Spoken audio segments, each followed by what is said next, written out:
নমস্কার। আমাদের জীবন যাপনে এমন কিছু কিছু কথার আমরা সম্মুখীন হই প্রতিদিন প্রতিনিয়ত, যেগুলোকে কেউ কেউ একটু একটু ভয় পায়, আবার কেউ কেউ খুব বেশি বেশি জানি। এই যে বেশি বেশি জানি যারা, তাদের কাছ থেকে কিন্তু আমরা সেই সাহায্যটা নিতে পারি যারা একটু কম জানি। আজকে এমন দুটি শব্দ নিয়ে আমাদের আজকের এই আলোচনার আমরা রয়েছি, সেটা হচ্ছে ট্যাক্স এবং জিএসটি। হ্যাঁ, এই দুটো শব্দ আমাদের যাপনে বা আমাদের জীবনযাপনে প্রতিনিয়তই আমাদের মুখোমুখি এসে দাঁড়ায়। তাহলে একে নিয়ে বিভিন্ন রকমের আলোচনা, একে নিয়ে সমস্যা এবং তার থেকে কিভাবে উদ্ভাবন করা যায়, তা নিয়ে কিন্তু আমাদের আজকের এই ডিসকাশন। আমাদের মধ্যে রয়েছেন এক্সপার্টরা, রয়েছেন শ্রী অলোক মিত্র স্যার। নমস্কার স্যার, অ্যাডভোকেট এবং ট্যাক্স কনসালটেন্ট। অনেক অনেক স্বাগত জানাবো আপনাকে দূরদর্শনের পর্দায়। তার সাথে সাথে ট্যাক্সের সাথে আরেকটি কথা যেটা বলছিলাম, সেটা হচ্ছে জিএসটি, এবং জিএসটিকে নিয়েও আজকে আমরা আলোচনায় থাকব। তার সমস্যা এবং তার সমাধান কিছু আমরা খুঁজে বের করার চেষ্টা করব। রয়েছেন আমাদের সাথে এক্সপার্ট শ্রী আদিত্য মিত্র। নমস্কার, অ্যাডভোকেট এবং জিএসটি প্র্যাকটিশনার। অনেক অনেক স্বাগত দূরদর্শনের পর্দায়। প্রথমে একদম সরাসরি যে প্রশ্নটাতে আমি চলে যাব, যেটাকে নিয়ে আমি ভীষণ ভয় পাই আর কি, আমার মনে হয় আমার মতো অনেকেই অনেকেই ভয় পায়, সেটা হচ্ছে ট্যাক্স রেজিম। আজকাল শুনতে পাচ্ছি যে দু ধরনের ট্যাক্স রেজিম রয়েছে, সেটা নিয়ে যদি একটু সংক্ষেপে কিছু বলুন। ধন্যবাদ। অ্যাকচুয়ালি ট্যাক্সের কথাটা আপনি যা বলেছেন একদম ঠিক। ট্যাক্সের নামটা শুনলেই অনেকে আজকাল সবাই একটু উতরে ওঠে, একটু ভয় পায়। কিন্তু আসলে এটা একটু যদি আমরা আমাদের নলেজের মধ্যে নিয়ে আসি, আমরা এগুলো আলোচনার মধ্যে রাখি, তাহলে দেখা যাবে যে এটা নিয়ে কোনো সমস্যা নেই। এটা আমরা খুব সাবধানে যদি আমরা চলি, আমাদের জীবনে এটা ভয়ের কোনো কারণ নেই। আর এটা প্রত্যেকের দরকার। গভর্নমেন্টের যেমন দরকার, তেমনি আমরা জনসাধারণ বা পাবলিক বা একজন ব্যবসায়ী বা একজন চাকুরিজীবী, প্রত্যেকের ক্ষেত্রে এই যে ট্যাক্সটা, ইনকাম ট্যাক্স, আমি ইনকাম ট্যাক্সটা নিয়ে আলোচনা করব মূলত। তাই ইনকাম ট্যাক্সটা এটা প্রত্যেকের সাধারণ জ্ঞানটুকু থাকা দরকার। তো আপনাকে ধন্যবাদ জানাচ্ছি, আপনি যে প্রশ্নটা দিয়ে শুরু করলেন। এটা একটা খুবই গুরুত্বপূর্ণ প্রশ্ন, যে আজকাল শোনা যায় দুটো ট্যাক্স রিজিম শোনা যাচ্ছে। একটা হচ্ছে ওল্ড ট্যাক্স রিজিম, আর একটা নিউ ট্যাক্স রিজিম। এই দুটো জিনিস কি? আসলে দুটো রিজিম কখনো ছিল না, সবসময় একটা রিজিমই ছিল, যার জন্য রিজিম কথাটা আমাদের মাথায় ছিল না। আপনারা সবাই হয়তো জানবেন 2020 সালে যে ইউনিয়ন বাজেট হয়, তখন এই প্রথম একটা নিউ ট্যাক্স রিজিম এই কথাটা চালু হয়।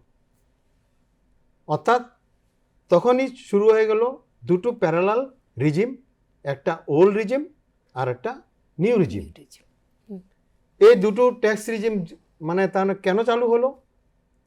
এখানে প্রত্যেকের, সে চাকুরিজীবী হোক, সে ব্যবসায়ী হোক, প্রত্যেকে সে দুটো পছন্দের মধ্যে সে যে কোনো একটা সিলেক্ট করতে পারবে।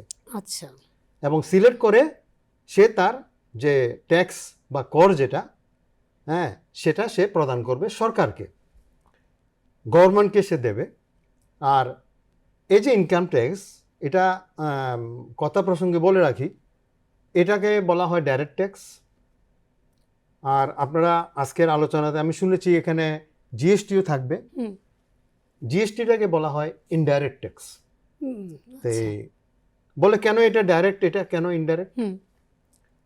কারণ দেখবেন একজন চাকরিজীবী সার্ভিস হোল্ডার, উনি ডাইরেক্ট ওনার ইনকামের উপরে ট্যাক্সটা দিচ্ছে। একজন বিজনেসম্যান, ওনার ব্যবসার যে লাভ ক্ষতি হলো, এটা উনি হিসাবপত্র করে ওনার যে প্রফিট হলো, এটা এই প্রফিটের উপরে যে ট্যাক্স স্ল্যাব আছে, স্ল্যাব অনুযায়ী হিসাব করে উনি ট্যাক্সটা দেবে। তাই এটাকে বলা হয় ডাইরেক্ট ট্যাক্স। আচ্ছা। কিন্তু ইনডাইরেক্ট ট্যাক্সের ক্ষেত্রে খুবই মজার। এখানে ব্যবসায়ীরা হচ্ছে মিডলম্যান। হ্যাঁ, যেমন আমার একটা যদি ধরুন আমি একটা হার্ডওয়্যারের দোকান আছে, আমি গভর্নমেন্ট আমাকে জিএসটি জন্য আমাকে অথরাইজ করবে রেজিস্টার্ড পার্সন হিসাবে, এটাকে বলে ডিলার। তখন আমি কি করব, আমি যখন মাল বিক্রি করব তখন যারা পারচেজ করছে, যারা কনজিউমার, ওরা ট্যাক্সটা দিচ্ছে। দেখুন, ধরুন আমার দোকানে আপনি এসছেন, আপনি একটা জুতা কিনলেন, আমি বললাম যে জুতার উপরে আপনাকে 18% ট্যাক্স দিতে হবে। তাহলে 100 টাকার জুতাটা কিনলে আপনি 18 টাকা ট্যাক্স দিলেন। তাহলে এই 18 টাকার মালিক কি আমি? আমি তো নই। এই 18 টাকাটা পাবে কে? গভর্নমেন্ট, সরকার পাবে। এটাই গভর্নমেন্টের রেভিনিউ। তাই কিন্তু এই টাকাটা আপনি গভর্নমেন্টকে সরাসরি দিতে পেরেছেন? না, আপনি পারেননি। তাই এটাকে বলা হয় ইনডাইরেক্ট ট্যাক্স। হ্যাঁ, তাহলে এটা খুব মজার যে একটা ডাইরেক্ট ট্যাক্স, একটা হচ্ছে ইনডাইরেক্ট ট্যাক্স। তাহলে দুটো নিয়েই গভর্নমেন্ট রেভিনিউ। তো আমি মূলত ডাইরেক্ট ট্যাক্স বা ইনকাম ট্যাক্স সেটা যেহেতু সরাসরি আমরা দিই, এটার উপর আলোচনা করছি। আর যে রিজিম নিয়ে আপনি বলছিলেন যে দুটো ট্যাক্স রিজিম, এটা 2020 সালের ইউনিয়ন বাজেটে শুরু হয়েছে, তারপর থেকে এই দুটো রিজিমই এখনো চলছে। আচ্ছা, মানে একটা ওল্ড এবং একটা নিউ, একটা নিউ এখন চলছে। আমরা আবার চলে যাব যেটা বলছিলাম, বা দাদার সাথে কথা বলছিল যে ডাইরেক্ট ট্যাক্স এবং ইনডাইরেক্ট ট্যাক্স। আমার না এই কথাগুলো শুনে না, আমার সেই ছোটোবেলায় যে পড়াশোনা করতাম না, যে সংজ্ঞা শেখো বা ডেফিনেশন শেখো, সেটার মতো লাগছে আর কি ব্যাপারটা। খুব ভালো লাগলো, একদম এত সিম্পলিফাই করে আপনি বুঝিয়েছেন ব্যাপারটা। চলে যাব আদিত্যর কাছে একদম সরাসরি।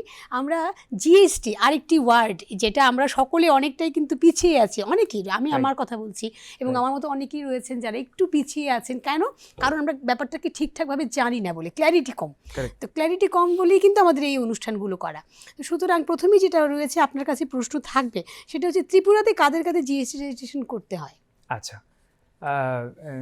বা এবং আরেকটি পাশাপাশি যে প্রশ্নটা আসে, জিএসটি রেজিস্ট্রেশনের জন্য কোনো যোগ্যতা দরকার কিনা? অ্যাবসলিউটলি। প্রথমত তো যেভাবে অলোক স্যার বললো যে জিএসটিটা হয়েছে এক ধরনের ইনডাইরেক্ট ট্যাক্স। এটা কোনোভাবে এটা ডাইরেক্টলি পে করা যায় না, it's a completely indirect tax. যেটা জিএসটির ফুল ফর্মটাই হচ্ছে গুডস অ্যান্ড সার্ভিসেস ট্যাক্স।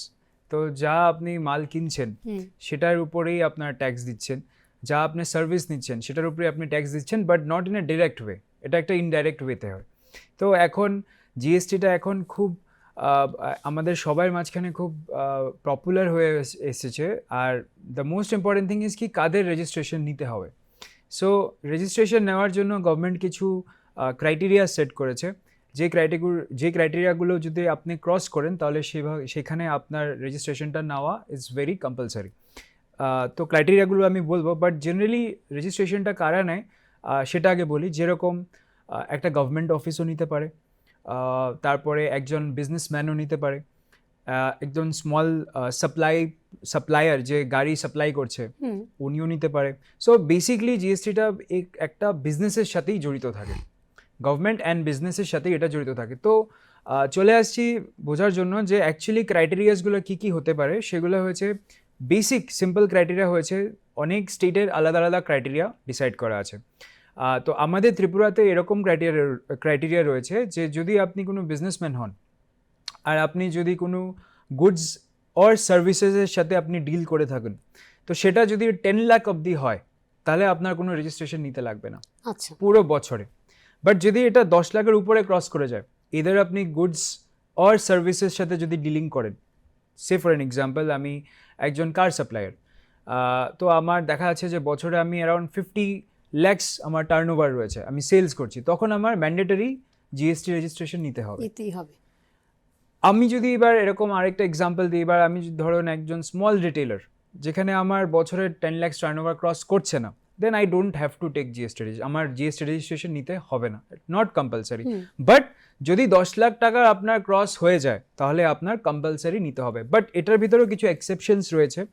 এবার এরকমও আছে যারা গভর্নমেন্টের সাথে কন্ট্রাক্টার্স রয়েছে, ঠিক আছে, যেরকম গভর্নমেন্টের থেকে কন্ট্রাক্ট নিয়ে ওরা কাজ করলো, বাট দেখা গেল যে ওটা 10 লাখ ক্রস করলো না, তো সেই ক্ষেত্রেও ওদের জিএসটি রেজিস্ট্রেশন নিতে হবে ফার্স্ট। সেকেন্ড হয়েছে আপনার যারা ই কমার্সের মাধ্যমে ব্যবসাটা করছে, যেরকম আমরা এখন সবাই জানি যে ম্যাক্সিমাম জিনিস অনলাইনে আমরা কেনা বেচা করি। একটা ফর এন এক্সাম্পল আমরা ধরুন জামা কাপড় থেকে আরম্ভ করে অনেক মানে গিফট maximum আইটেমস জিনিস। হুম। তো যারা ই কমার্স প্ল্যাটফর্মে রয়েছে বাট ওদের আবার টার্নওভার 10 লাখ ক্রস করছে না, হুম। ওদেরও আবার নিতে হবে নিতে হবে আচ্ছা, যদি যেহেতু 10 লাখ ক্রস না করে, কারণ রিজনটা হচ্ছে ওরা ই কমার্সটা e-commerce-এ ইউজ আছে, করছে, হুম। রাইট? এটা হলো সেকেন্ড। আর মোস্ট ইম্পর্টেন্ট থিং হয়েছে যে যখন আপনি গভর্নমেন্টের সাথে যখন ডিলিং করছেন, এটা আপনি কন্ট্রাক্টর হতে পারেন, আপনি সার্ভিস প্রোভাইডার হতে পারেন, আপনি এবার আমি গভর্নমেন্টকে 4-5টা গাড়ি দিচ্ছি, কারণ গাড়ি সবারই লাগে ফর দ্য পারপাস অফ ট্রান্সপোর্টেশনের জন্য সবারই গাড়ি লাগে। তো সেই ক্ষেত্রেও আপনার রেজিস্ট্রেশন নিতে হবে, আপনার 10 লাখ টার্নওভার ক্রস না করলেও আপনার নিতে হবে। আচ্ছা, সো এই কয়েকটা জিনিস মাথায় রাখতে হবে যে 10 লাখ যদি ক্রস করে তাহলে আপনার ম্যান্ডেটরি নিতে হবে, আর 10 লাখ যদি ক্রস না করে কিন্তু আমি যে কন্ডিশনসগুলো বললাম, যে ক্যাটাগরিগুলো বললেন, রাইট, ওগুলোর ভিতরে যদি আপনি পড়েন তাহলে আপনার তখনও রেজিস্ট্রেশন নিতে হবে। এখানে আমি একটা হ্যাঁ, কথা বলতে একদম চাই, একদম আমার মনে হয় আরেকটা জিনিস অ্যাড করা দরকার। আমার যা মনে হয়, হ্যাঁ। আপনি যদি সহমত হন তাহলে আমাকে বলবেন। নিশ্চয়ই। আমার মনে হয় যে অনেক সময় 10 লাখের নিচে আছে কোনো একজন ব্যবসায়ী, কিন্তু বাইরে থেকে সে মাল এনে বিক্রি করছে। আমরা সাধারণত কি করি, মালটা আমরা লোকালি পারচেস করে বিক্রি করি, বা কেউ নিজেও তৈরি এখানে করেন, হ্যাঁ নিচে প্রোডাকশন করতে পারে। প্রোডাকশন করলে তো জিএসটি নিতেই হবে। নিতেই হবে। আর বাইরে থেকে ধরুন মাল মানে লোকালি মাল পারচেস করছি, এখানে 10 লাখের ব্যাপারটা আছে।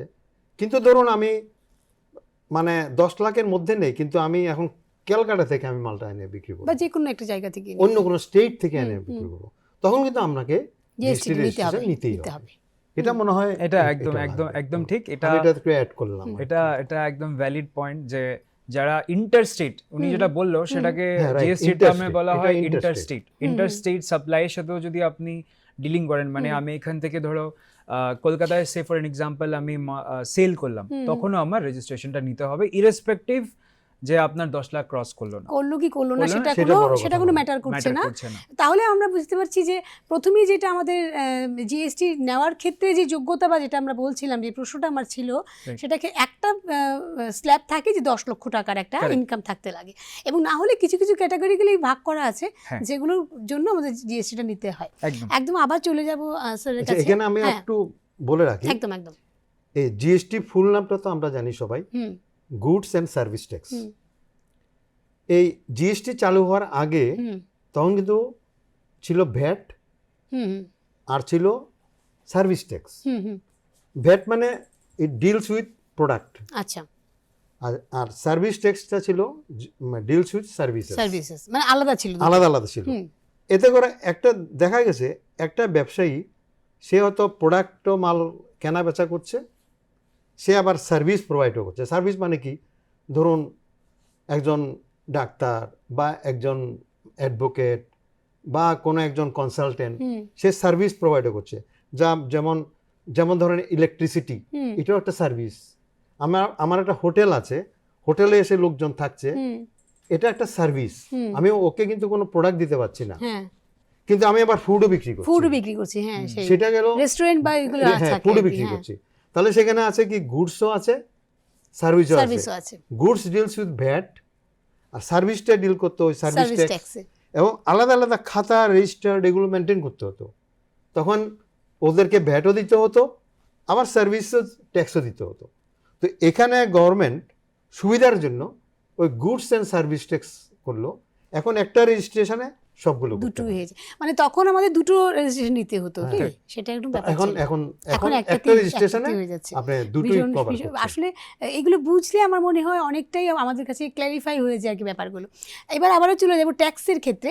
ট্যাক্সের রেজিমের ক্ষেত্রে যে বিভিন্ন ক্যালকুলেশনের স্ল্যাবগুলো আছে, সেগুলো কি কি ধরনের আছে? হ্যাঁ, এখানে আপনার কি হচ্ছে, আমরা তো পুরাতন যে রিজিম যেটা আছে, ওল্ড রিজিম যেটা আছে, এটার কোনো পরিবর্তন নেই।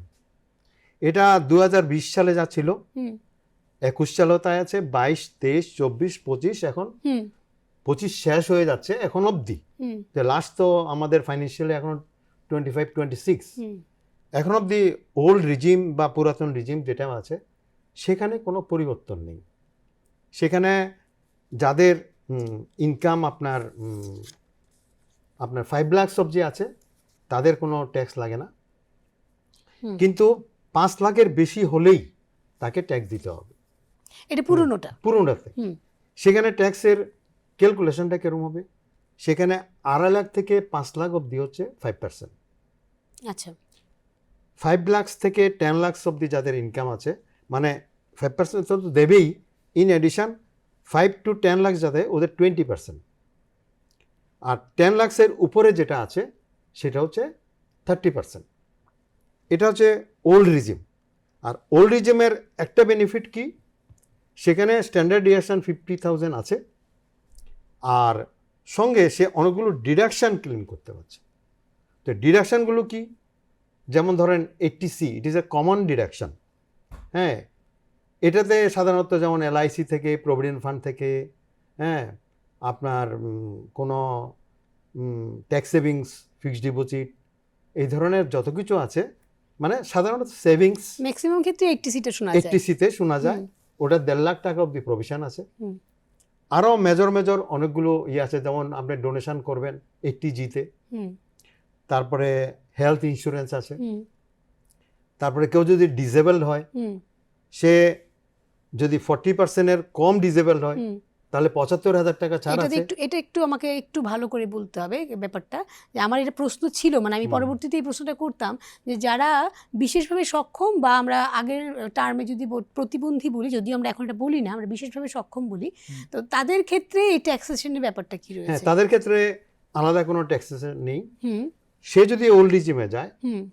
তাকে দেখতে হবে তার ডিসেবিলিটি কত পার্সেন্ট। আচ্ছা। এটা ডিসেবিলিটি বোর্ড থেকে তারা সার্টিফিকেট দেবে। হয়, আছে। তো সেখানে যদি ওর ডিসেবিলিটিটা যদি 40%-এর নিচে হয়, সে কোনো ছাড় পাবে না। আচ্ছা। 40 to 80% ডিসেবলড যদি হয় তাহলে সে 75,000 সে ওল্ড রিজিমে, মানে সে ছাড় পাবে, ইনকাম থেকে 75,000 টাকা সে বাদ দিতে পারবে। আর যদি 80% বা তার অধিক হয় তখন 1,25,000 সে আরও ছাড় নিতে পারবে। বাহ। হ্যাঁ, তাহলে ওর জন্য একটা বিশেষ আছে অনেকটাই যেটা ছাড় কিন্তু রয়েছে। আপনি নিউতে পাবেন না। ওইটাই মানে হ্যাঁ। আমাদের দেখতে হবে না কম্পারেটিভ নিউতে স্টাডিটা, পাবেন না। যে দুটোর ওই মধ্যে মেথডটা কোনটা আমি বেশি আসছি, সুবিধা। একটু বাদে আসছি। একদম একদম। তারপরে আবার একটা আছে কি, সেভিংসের উপরে, সেভিংসে আপনার বই থাকে, আমাদের সেভিংস অ্যাকাউন্ট থাকে, সেখানে আপনি 10,000 অবধি আমরা ছাড় নিতে পারি। Correct. এবং সিনিয়র সিটিজেন যারা আছে তারা 50,000 ছাড় নিতে পারে। Savings as well as fixed deposit সবটা মিলে 50,000 ছাড় নিতে পারে। এটা ওল্ড রিজিমে। আর ওল্ড রিজিমে আরেকটা বড় ছাড় আছে, সেটা হচ্ছে interest on house building loan. House building loan আমরা প্রায়শই নিয়ে থাকি। তো সেখানে যদি আমাদের ইন্টারেস্টটা বছরে যদি 2 লাখ বা তার উপরে হয়, 2 লাখ টাকা অবধি আমরা পুরানো রিজিমে ছাড় নিতে পারি। তাহলে অনেকগুলো ছাড়ের বেনিফিট আছে, অনেকগুলো ডিডাকশন আছে, সো মেনি ডিডাকশনস। হ্যাঁ, বলে তাহলে আমরা নিউ রিজিমে যাবো কেন? হ্যাঁ, সেই এখন নিউ রিজিমে দেখুন, নিউ রিজিমের স্ল্যাবটা আগে বলি। নিউ রিজিমের কি বলছে, এখানে যেমন 5 লাখ টাকা অবধি, 5 লাখ টাকার উপরে গেলে ট্যাক্স লাগবে। নিউ রিজিমে বলছে 12 লাখ টাকা অবধি আপনার ট্যাক্স লাগবে না। এখানে তাহলে সরাসরি অনেকটাই হয়ে গেল। হ্যাঁ, তাহলে আমি 12 লাখ টাকা অবধি ট্যাক্স লাগবে না। সেই ক্ষেত্রে deduction of, you can't claim any deduction. আপনি কোনো ডিডাকশন বা এক্সেমশন কিচ্ছু পাবেন না। হ্যাঁ, কিন্তু আপনাকে ছাড়ের বহরটা আমি বাড়িয়ে দিলাম। ঠিক আছে, এবার প্রশ্ন দাঁড়াচ্ছে, ধরুন আমার ইনকাম 11 লাখ, ট্যাক্স লাগছে না। 11.5 লাখ, ট্যাক্স লাগছে না। 12 লাখ অবধি ট্যাক্স লাগছে না। এখন 12,02,000 টাকা, তখন কিন্তু আমাকে ট্যাক্স দিতে হবে। তাহলে কি আমার প্রশ্ন দাঁড়াচ্ছে, আমি কি 12 লাখের উপরের পোর্শনে ট্যাক্স দেবো? এই 12 লাখটা কিন্তু স্ট্যান্ডার্ড ডিডাকশন বাদ দেওয়ার পরে, খেয়াল রাখবেন, মানে 12,75,000 টাকা।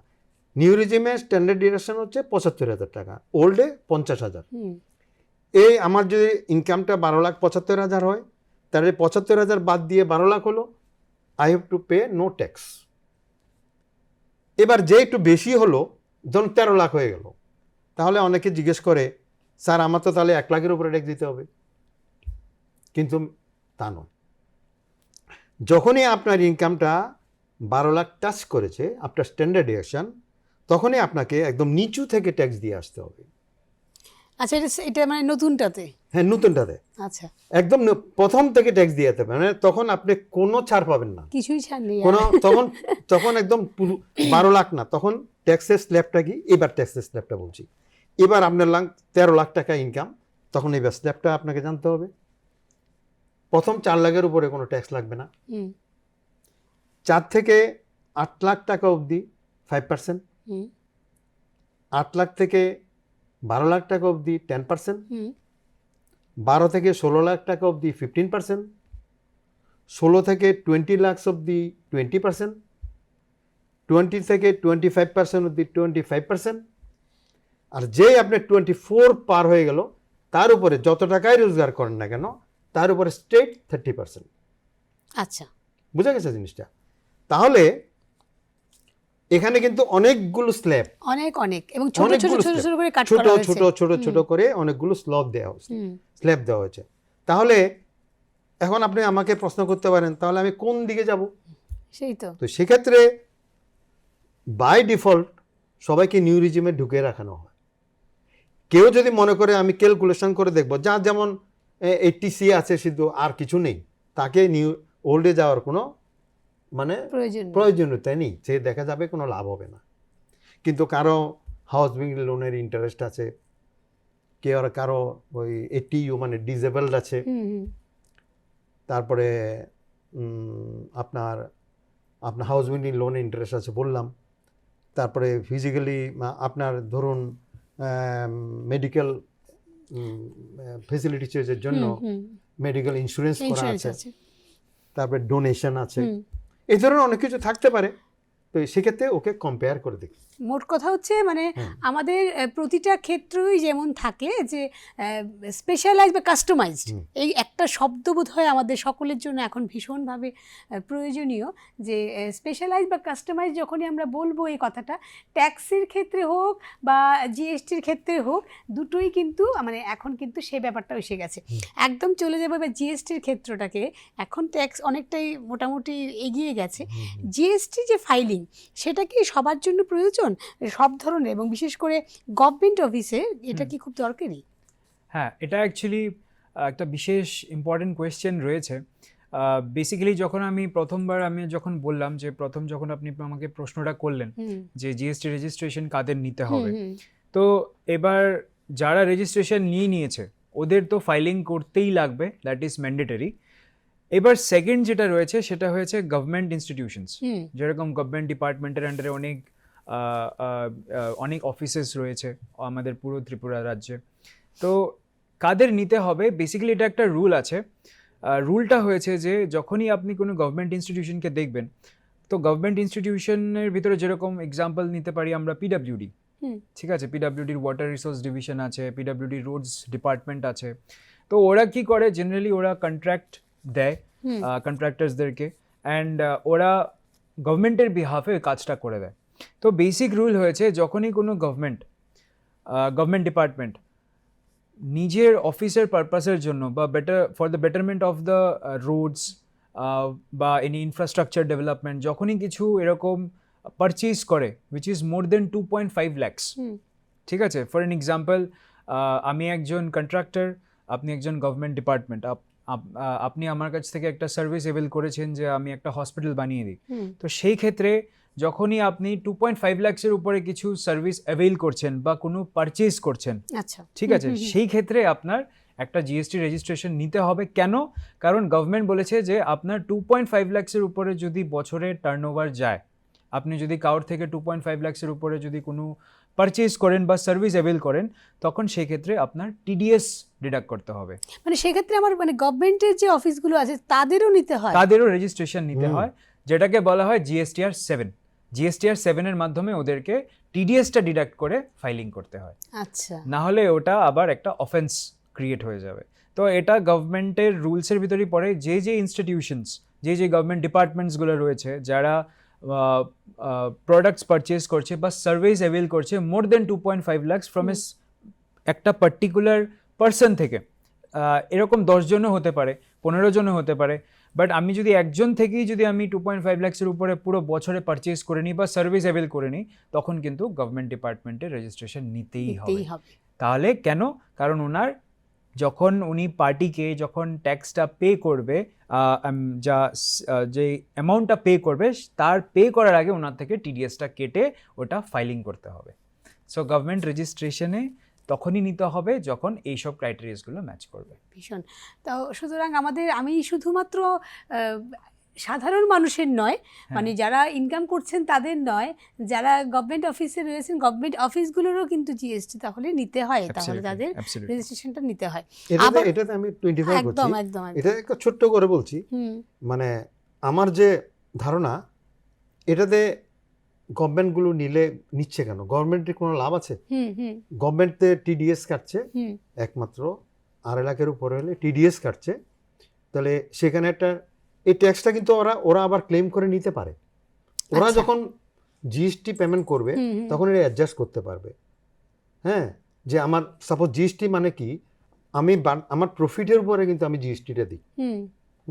ওর তো ডেপথে আমি এখন যেতে পারবো না, কিন্তু এখন কি হচ্ছে, গভর্নমেন্ট যে টিডিএসটা কাটলো, ওই যে ব্যবসায়ীদের যে যা বিজনেস করলো এটা কিন্তু অন রেকর্ড চলে আসলো।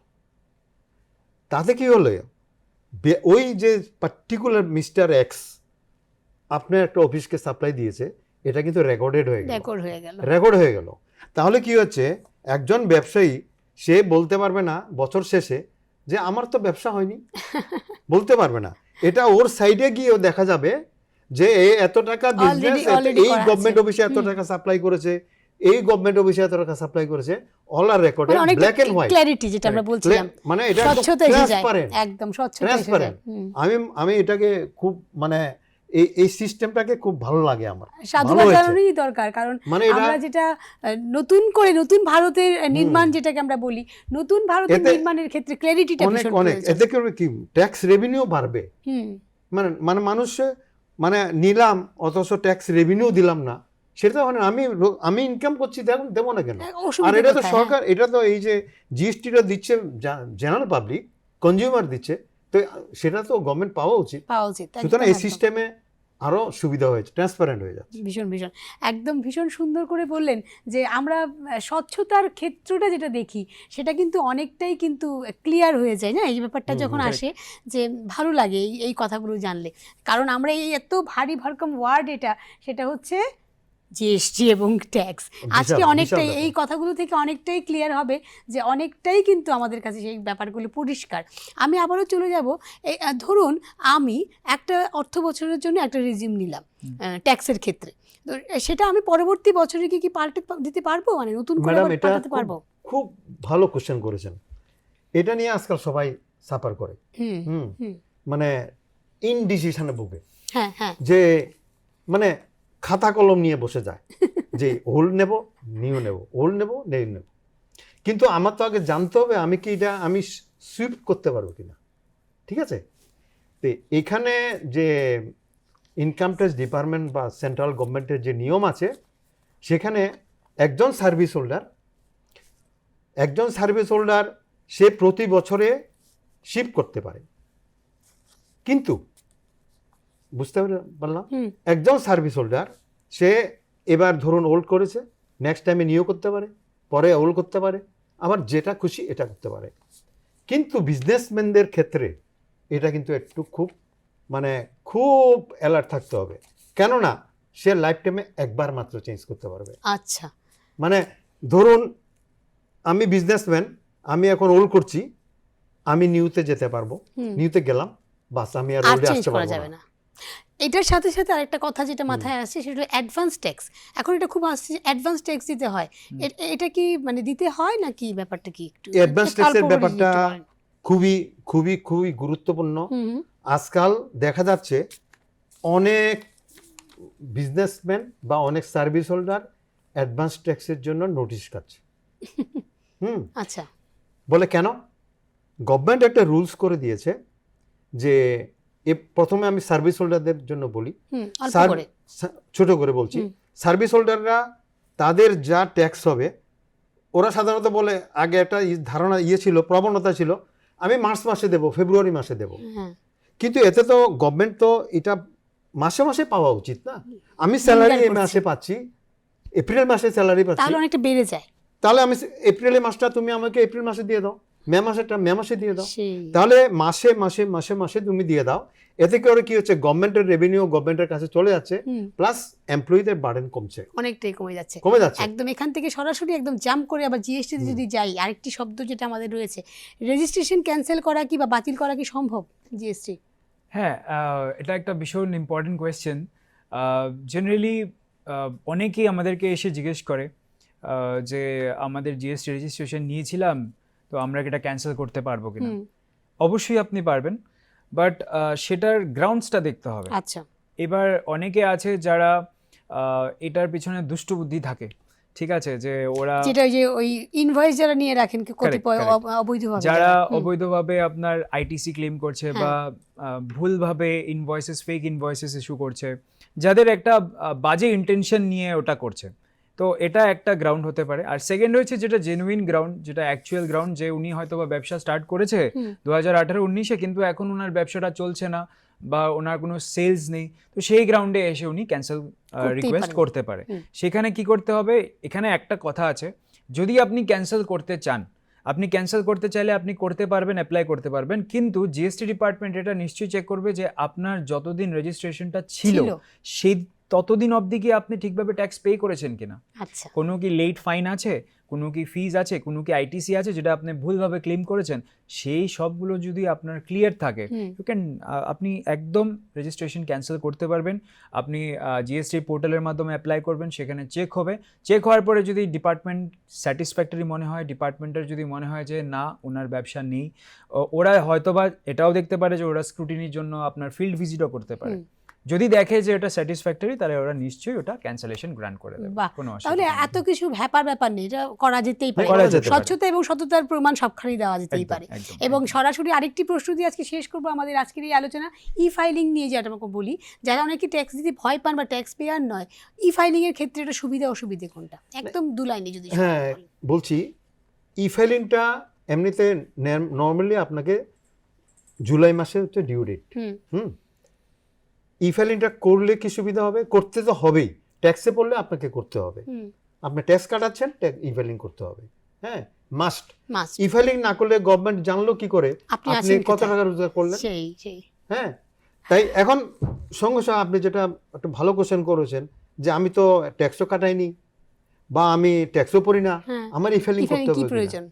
এখন ধরুন আমি ট্যাক্সে পড়ি না, আপনি একজন গভর্নমেন্ট এমপ্লয়ি বা একজন বিজনেসম্যান, তার ট্যাক্সে খুব একটা দরকার নেই, কিন্তু দেখুন ওনার 2 দিন পরে একটা ব্যাংক থেকে লোন লাগতে পারে, হ্যাঁ, তখন ব্যাংকে আপনি যখনই যাবেন বলবে আপনি ট্যাক্সের রিটার্নের কাগজ দেন, তাহলে গভর্নমেন্ট সেখানে একটা সুবিধা করে দিয়েছে, আপনাকে ট্যাক্স দেওয়ার দরকার নেই, but you can file the nil return. আচ্ছা, হ্যাঁ, আপনার 100 টাকা রোজগার হোক বা ইভেন আপনি যদি লসও হয় আপনি রিটার্ন দিতে পারেন, রিটার্ন দিতে পারেন। সুতরাং আমরা সব সময় অ্যাডভাইস করব আপনি রিটার্ন দিন, আপনার ইনকামটা আপনি দেখান, আপনার শুধু আমরা বলি যে আপনার ব্ল্যাক মানি হয়ে গেল, ব্ল্যাক মানি মানে চুরি না, আপনার যে কষ্ট করে রোজগার করলেন, যেটা গভর্নমেন্টকে আপনি জানালেন না, দ্যাট ইজ কল ব্ল্যাক। সুতরাং সেটা যাতে না হয়, তাই আমরা অ্যাডভাইস করব আপনারা প্রত্যেকে কি এমপ্লয়ি, কি সার্ভিস হোল্ডার, হ্যাঁ, প্রত্যেকে আপনারা ই ফাইলিংটা করুন এবং সময় মতো করুন, তা নাহলে আবার পেনাল্টি লেগে যাবে। তাহলে আজকের এই আলোচনা শেষ করব আর একটি কথা দিয়েই, যে দুজনই অ্যাডভোকেট রয়েছেন এবং জিএসটি প্র্যাকটিশনার এবং ট্যাক্স কনসালটেন্ট রয়েছেন, দুজন আমাদের সাথে এত এক্সপার্ট। তো দুজনের কাছ থেকে আমাদের সাধারণ যারা রয়েছে, আমাদের মতো যারা আমরা কম বুঝি, একদমই বুঝি না, তাদের ক্ষেত্রে কি কথা বলবেন আপনারা এই ট্যাক্স নিয়ে এবং জিএসটি নিয়ে? আমি একটু শুরু করে দিই, তারপরে মিস্টার আদিত্যবাবু বলবে। তো একটা কথা আছে কি, আমাদের সাধারণ একটা প্রবাদ আছে, আপনার প্রিভেনশন ইজ বেটার দেন কিউর। তো আমরা যদি নিজের স্বাস্থ্যের কথা ভাবি, আমরা অসুস্থ হয়ে গেলে ডাক্তারের কাছে দৌড়াই, কিন্তু সবসময় গুরুজনরা বলে কি তুমি সাবধানে থাকো, ফাস্টফুড খাবে না, এই করবে না, সে করবে না, যাতে তুমি সুস্থ থাকতে পারো, টাইমলি উঠবে, টাইমলি ঘুমাবে, এগুলো তো। তেমনি ট্যাক্সের মার্কেটটা ওইরকম। আপনার যদি ট্যাক্সের, আপনি ধরুন হঠাৎ বাড়িতে গিয়ে দেখলেন ইনকাম ট্যাক্স থেকে একটা নোটিশ এসে গেছে, জিএসটি থেকে একটা নোটিশ এসে গেছে, তখন আপনার মাথাটা ঠিক থাকবে? আপনার শরীর ভালো থাকবে না, একদম না। মাইন্ড ঠিক থাকবে না। তো মাইন্ডটা শরীরের সঙ্গে একদম জড়িত। তাহলে আমাকে যদি সুস্থ থাকতে হয়, শুধু শরীর সুস্থ থাকলে হবে না, মন সুস্থ থাকতে হবে। আর মন সুস্থ থাকতে হলে আমাকে ট্যাক্স ম্যাটার যেটা, এটার উপরে আমাকে খুব, মানে এটাতে কোনো ফাঁকিবাজি না, আমি খুব সিস্টেমেটিক ওয়েতে যদি আমি মেনটেন করি, আমাকে সময় মতো ট্যাক্স দেওয়া, সময় মতো রিটার্ন ফাইল করা, কোনো কিছু গোপন না করা। যেমন আরেকটা জিনিস, ক্যাশ ডিপোজিট, অনেকে সেভিংস অ্যাকাউন্টে নিয়ে কাতারে টাকা ঢুকিয়ে রাখে। মোট কথা হচ্ছে অনেকগুলো ব্যাপার রয়েছে, আমরা এত ছোট করে ব্যাপারটা বলতে পারবো না, আদিত্যকে দিয়ে শেষ করবো। জিএসটি ব্যাপারটাও যদি কি বলতে চাও? আমি এটাই বলতে চাইবো যে জিএসটি যাদের রেজিস্ট্রেশনস আছে ওদেরকে খুব জরুরি যে ওরা ফাইলিং করুক, ওদের সেলস হোক না হোক একটা জিরো রিটার্ন বলে কথা আছে, সেটা যাতে করে। আর এবং গভর্নমেন্ট অনেক সুন্দর পলিসিও বের করে দিয়েছে। আপনারা যদি দেখতে পারেন যে এখন জিএসটি রেটস চেঞ্জ হয়ে গেছে। আগে যেখানে সাপ্লায়ার্সদেরকে, যেরকম বাইকের সাপ্লায়ার্সদেরকে 28% ট্যাক্স দিতে হতো, তো এখন এগুলো সব 18% হয়ে গেছে। আগে 12% ছিল, সেগুলো 5% হয়ে গেছে মেডিসিনের জন্য। তো সেখানে কি হয়েছে, সেখানে অনেক জনসাধারণের জন্য অনেক সুবিধা হয়েছে যে ওদের এতটা টাকা ট্যাক্স দিতে হচ্ছে না। বাট এটাও আমি বলবো শেষ করতে করতে যে যেভাবে অলোক স্যার বললো যে prevention is better then cure. আপনারা যারাই রেজিস্ট্রেশন নিয়েছেন জিএসটির, আপনারা ঠিকভাবে ঠিক সময়তে ফাইলিং করবেন। আর আপনি যত টাকাই রোজগার করেন, প্রথমে আপনারা ট্যাক্সটা দেওয়ার সবসময় চিন্তাধারা করবেন, তারপরে আপনার যা খুশি আপনার খরচা করুন, হোয়াট এভার, ওটা আপনি পরে করতে পারবেন। এই বলে এটাই আমি কনক্লুশন। অনেক অনেক ধন্যবাদ জানাবো আজকের এই আলোচনায় থাকার জন্য, এবং অনেকটাই আমাদের এই ব্যাপারগুলো একটু ক্লিয়ার হয়েছে অবশ্যই, এবং ক্লিয়ারিটির সাথে সাথে ট্যাক্স পেয়ার এবং যারা জিএসটির রেজিস্ট্রেশন নিয়ে রেখেছেন সকলের অনেকটাই ধারণা আমার মনে হয় আজকে পরিষ্কার হয়েছে। খুব ভালো থাকবেন, সুস্থ থাকবেন, এবং সুস্থতা শুধুমাত্র শারীরিক নয়, মানসিকও বটে। সবকিছু আমাদেরও প্রণাম রইল, দর্শক বন্ধুকে আমাদের প্রণাম রইল। আপনারা সুস্থ থাকুন, ভালো থাকুন, সুন্দরভাবে থাকুন।